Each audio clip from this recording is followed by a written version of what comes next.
mendengarkan berbagai kalimat orang sadayana, terutama nikmat di dalam beragama, nikmat di dalam melaksanakan berbagai perintahnya, untuk melakukan kebaikan yang langsung berhubungan dengannya, juga yang berhubungan dengan sesama makhluk Allah Subhanahu wa Ta'ala. Semoga Allah Subhanahu wa Ta'ala memberikan istiqomah kepada kita semua. Amin ya rabbal alamin.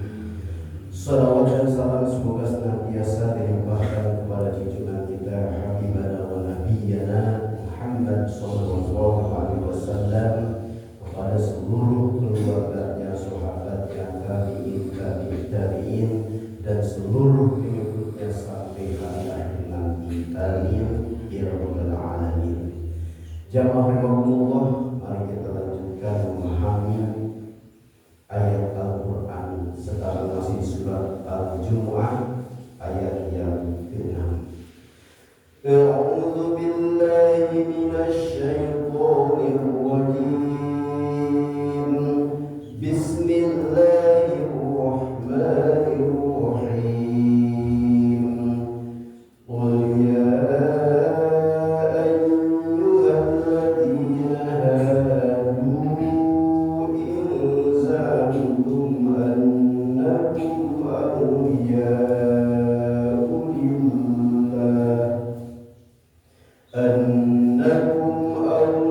awliya'u lillah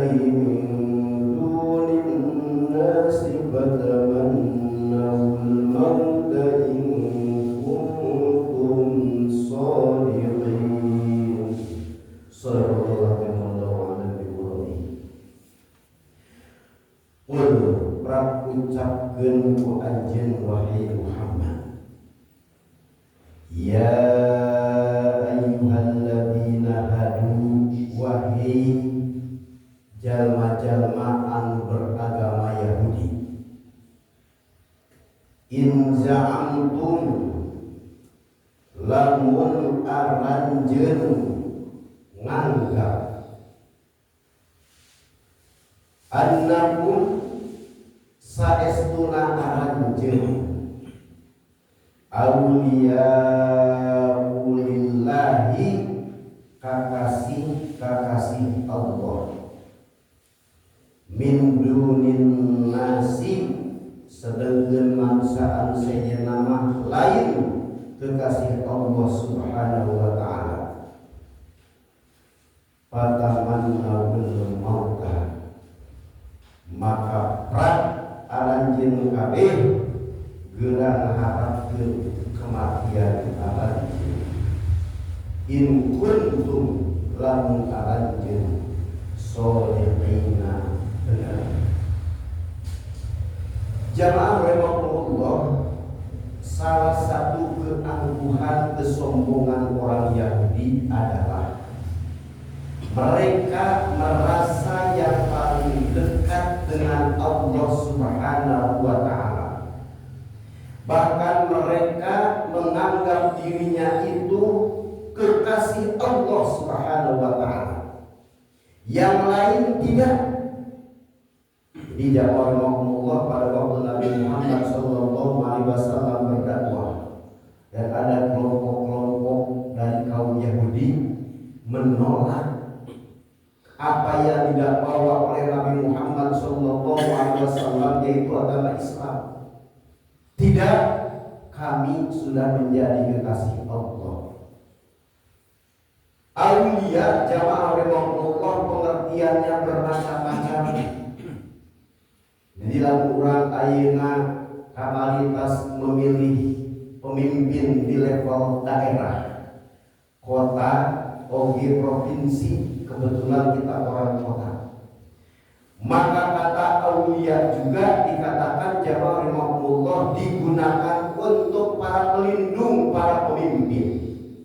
Tapi dalam konteks ini jamaah rahimahullah, ketika orang-orang Yahudi mengatakan nahnu, dalam ayat lain awliyaullahi, mereka mengklaim bahwa diri mereka lah yang menjadi kekasih Allah. engkau wahai Muhammad, mereka yang mengikuti engkau wahai Muhammad itu bukan kekasih Allah, maka kami tidak akan mengikuti agama yang engkau bawa. Ini kesombongan orang Yahudi jamaah rahimahumullah. Di dalam ajaran Islam tidak ada jamaah rahimahumullah ungkapan-ungkapan demikian. Yang ada adalah dalam bentuk doa-doa, bermohon kepada Allah Subhanahu wa taala supaya diampuni oleh Allah, supaya disayangi oleh Allah. Coba kita sholat, Rabbi firli warhamni wajburni warfa'ni warzuqni wahdini wa'afini wa'fu anni. Semua permohonan kepada Allah Subhanahu wa taala tidak ada klaim bahwa kita sudah menjadi sebagai kekasih Allah, sebagai orang yang sudah dirahmati Allah Subhanahu wa taala, apakah lagi menjadi sebuah kesombongan. Nabi Muhammad sudah memberikan contoh jamaah Allah kepada kita semua. Nabi Muhammad sholat malam, sholat tahajud sampai kakinya bengkak-bengkak. Ditegur oleh istrinya, ditanya oleh istrinya, ya Rasulullah, bukankah Allah sudah menjamin engkau masuk surga? Dimasukkan ke surga jamaah Allah. Tapi engkau masih melakukan ibadah sehebat itu, menjemur amal naun. Ini seorang nabi jamaah Allah tidak merasa, tidak ada perasaan di dalam dirinya bahwa aku ini adalah kekasih Allah, tidak perlu lagi melakukan kebaikan karena sudah dijamin akan masuk surga. Tidak ada. Nabi Muhammad mengatakan kepada istrinya itu, apakah engkau tidak senang kalau aku menjadi hamba Allah yang bersyukur? Jadi merendah jamaah Allah. Orang-orang Yahudi jamaah Allah sebaliknya sombong di hadapan Nabi Muhammad, sombong di hadapan Allah Subhanahu wa taala.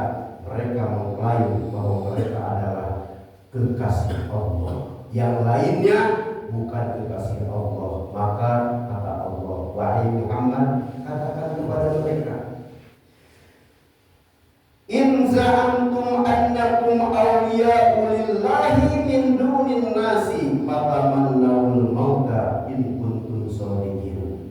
Jika mereka orang Yahudi itu menganggap bahwa dirinya lah yang menjadi kekasih Allah, maka bersegeralah mereka untuk mengharapkan kematian, meminta kematian, supaya apa? Supaya terbukti bahwa betul atau tidak mereka itu adalah kekasih Allah. Jamaah Allah di dalam hidup ini, kalau orang yang banyak merasa banyak dosa, ingin diberikan kesempatan untuk bertaubat. Sebaliknya, orang-orang Yahudi jamaah Allah sudah mengklaim dirinya jadi kekasih Allah. Ayat itu ma'atuh mencegah seorang software gerak harayak maut supaya gerak menangkan makan di sana. Pada kenyataannya ternyata tidak.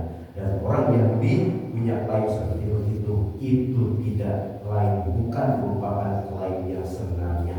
Jamaah Allah, agama berganti agama, Yahudi, Nasrani, kemudian yang besar ini dan sekarang Islam. Allah itu menghendaki kepada umat manusia yang akidahnya sudah salah, sudah keliru, sudah penyelewengan di dalam agama sebelumnya, supaya masuk kepada agama yang terakhir. Bagaimana kalau ada orang yang tetap di dalam agama yang sebelumnya? Menurut sebagian kecil ulama, andaikan mereka berpegang dan mengamalkan ajaran agama yang masih murni, maka itu tidak mengapa. Tetapi kalau berpegang kepada agama yang sudah ada penyelewengan, itu adalah sebuah kebatilan. Mereka harus pindah kepada agama yang diturunkan oleh Allah yang terakhir, yaitu ajaran agama Islam.